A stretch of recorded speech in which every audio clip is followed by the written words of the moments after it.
movie begins in the jungle late at night. A young boy is buried under the mud, using a bamboo stick to breathe. The boy claws himself out of the mud, only to be met by the shaman, who looks at him with disapproval for failing the test. The shaman proceeds to rebury the boy. Over the years, we see the boy train with the shaman, martial arts, strength training by rolling a statue's head up a hill, and weapons training. Some nights, the shaman uses drugs that cause the boy to hallucinate. All of this is in the service of one mission: to kill Hilda van de Kooi, the matriarch leader of a nameless, despotic, post-apocalyptic city. The boy must do this to avenge his family, for Hilda is directly responsible for their deaths. However, the regime came for them and selected them for the yearly culling, in which 12 dissidents are publicly executed to exert control, tamp down resistance, and entertain the mostly brainwashed populace. The boy watched as Hilda personally shot his mother and sister. Still, he somehow survived. Years later, the boy has pushed his body to the limit, thanks to the shaman's training, and feels ready, almost beating the shaman in a fight. However, he sees a hallucination of Mina, which causes him to get distracted and lose. The shaman shakes his head, saying he is not ready. One day, they go into the city, ostensibly to sell produce. The boy notices a cute flower girl who gives him a flower and smiles. He ponders that perhaps there could be something else other than his mission. Around that time, the soldiers of the regime arrive. The flower girl says she loves the Koois and the culling. The boy looks at her in disgust and crumples the flower in his hand. The shaman pulls the boy around a corner, and they watch. Out of one of the cars exits Glenn van de Kooi, husband of Melanie van de Kooi, and brother-in-law to Gideon van de Kooi. They have arrived to select 12 dissidents for the public executions. Glenn begins to give a speech written by Gideon, but stops multiple times, complaining about how badly written it is and how it mentions owls, an animal no one in the city has seen. A woman in the crowd angrily screams out, calling him a coward and a puppet fucker. Glenn pulls a gun and dares her to say it again, then shoots at her, killing someone else. That turns the crowd against them, and they attempt to go after Glenn, only for the soldiers, including head enforcer June, to slaughter them. In the end, only 6 people remain for the culling, so Glenn orders them to be rounded up. The boy wants to go after them, but the shaman says he is not ready. The boy defies him and gives chase, eventually hiding in the trunk of Glenn's car. At a warehouse, Gideon chews out Glenn for causing a massacre and not even getting 12 people for the culling. Glenn says he will smooth things over with Melanie. When Melanie arrives, Glenn immediately throws Gideon under the bus for his crappy speech ruining everything. Melanie chastises them both, but tells Glenn to get ready for the ceremony. She tells Gideon to grab 6 people off the street if he must, but they must have 12. The boy leaves the trunk of the car and begins to go through the warehouse. However, the hallucination of Mina is still around. He begins talking to her, telling her to be quiet and stealthy. The boy, however, continues to forget she isn't real, causing him to walk out into the open, where Glenn sees him, sending men after him. Thinking about his training, the boy begins to take the fight to the men, using hand-to-hand combat, knives, and their own guns against the soldiers. In the middle of the fighting, he meets a man, Basho, who offers to help kill Hilda if he can be free from his chains. The boy frees him, realizing for the first time he has a teammate. The boy continues killing the soldiers while Basho hides from gunfire behind a cart. Eventually, all the soldiers are dead. Glenn tries to flee, but the boy and Basho catch him. Interrogating him, Glenn confesses that Hilda has a party at her mansion every year before the culling and offers to help sneak them in. Basho meekly says Glenn wasn't going to actually help them, while the boy disagrees. Unfortunately, Basho drops a vice he was holding in thread on Glenn's head, crushing it. Escaping the warehouse, Basho takes him to the secret location of the resistance, only to find no one there. Going inside, the boy is held at gunpoint by Benny, who is quickly calmed by Basho. Basho asks where everyone else is. Benny begins to talk, and while the boy can read lips, what Benny tells Basho is that the regime came for them and killed everyone but him.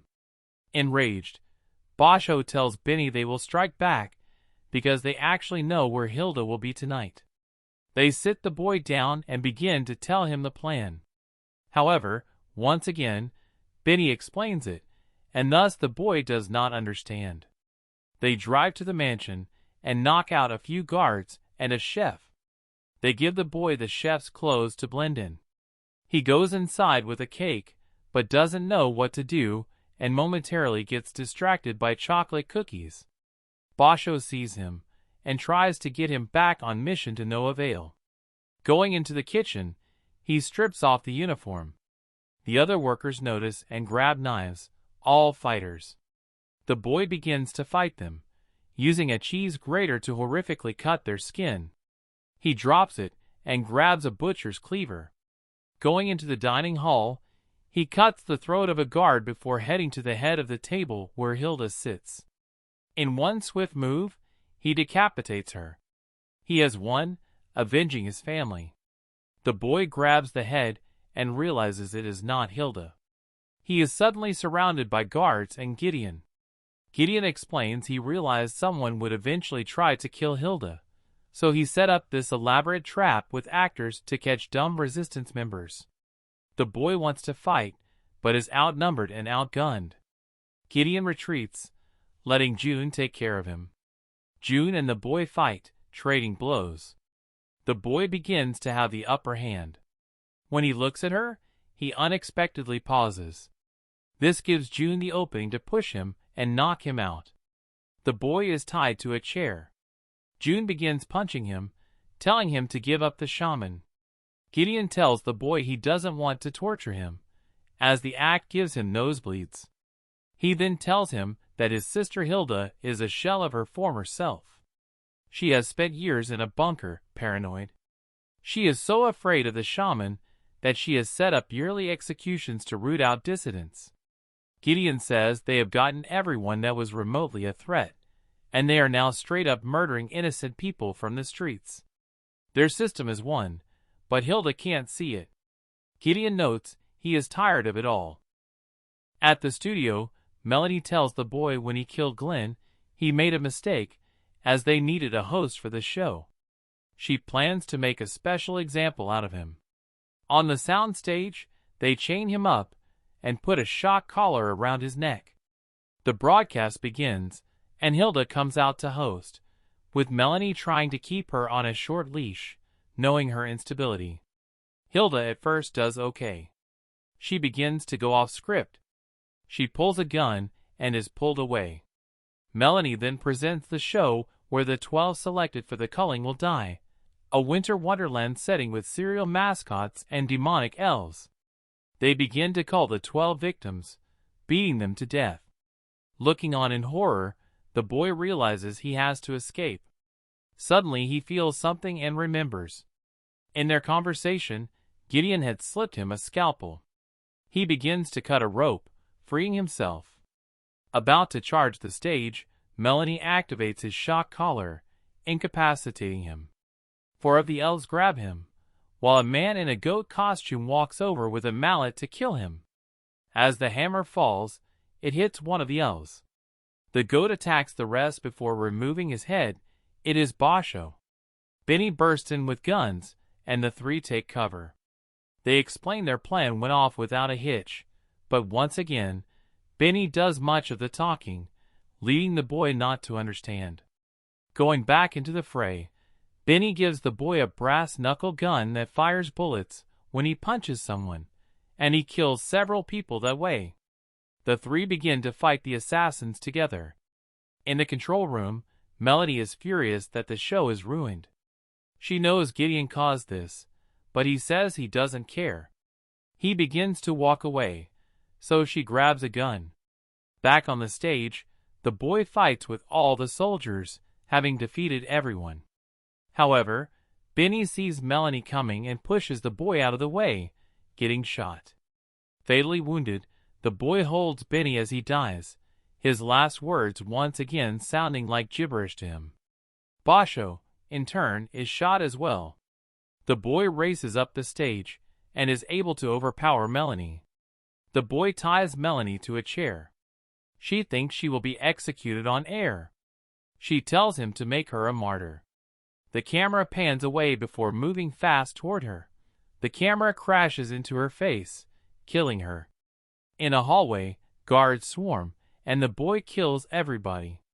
Going down the hallway, he finds Gideon with a gunshot wound on his back. Gideon gives him a key card that will grant him access to the bunker. The boy slashes his sword, killing Gideon. The boy arrives at the ground floor, met by men who hold guns at him, but don't fire. June is there, her helmet saying Hilda will see him. The boy drops his sword. Walking into a lavish living room, the boy's world begins to swirl as he looks at a large painting. He thinks of his one goal in life, to kill Hilda. We see the painting. It is of the Koi family. The boy is there with his sister and Hilda. Hilda didn't kill his mother. She is his mother. Hilda comes up to the boy, sobbing and apologizing for not recognizing him. She tells him how sorry she is, and how she knows how much he suffered at the hands of the shaman. She begs him to acknowledge her, to show he is still in there. Suddenly, the boy remembers it all. He was there that day at the execution, not as a victim, but rather a spectator and participant. The shaman, his son, the woman he had believed was his mother, and her daughter were lined up to be shot.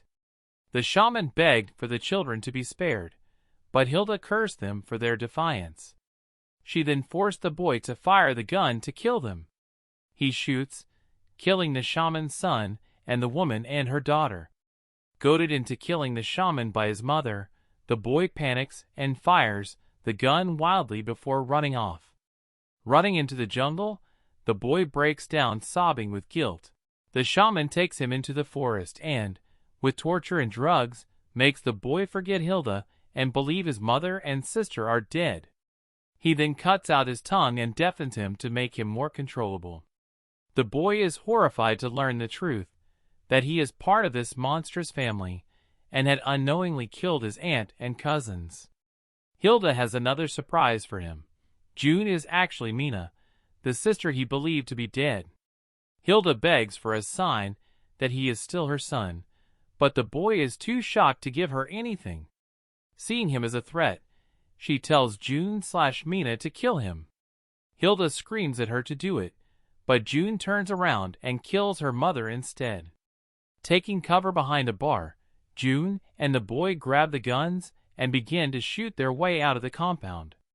Eventually, they come across a heavily armored gunner. The boy kills the soldier who is shooting at them. Beaten and bloody, they get into the elevator. June tells him that Hilda thought he was dead but never gave up hope he was alive. She hurt people because she thought they had hurt him. Suddenly, the elevator is forced back down. Going back out, they see the shaman. The shaman says the boy has done well, but is not finished. In sign language, now understanding why the shaman did what he did, the boy says the shaman got his revenge, as the Koi family is dead and has no power over the city anymore. The shaman replies that not all the Kois are dead, gesturing at June. The boy is unwilling to give up his sister, and that leads to a 2-on-1 fight between them. While both are fantastic fighters, the shaman initially has the upper hand, beating them badly and causing terrible wounds. The shaman admits the wrongs he did. While he had just cause to go after the Koi family, he did a terrible, unforgivable thing in the process. The boy is able to force a sharp rock into the shaman's neck, killing him. Broken and bloody, the boy goes to his sister. She tells him to run, that it is better this way. The boy, however, refuses to leave her behind and gets her out of the bunker. The movie ends here. Please like and subscribe.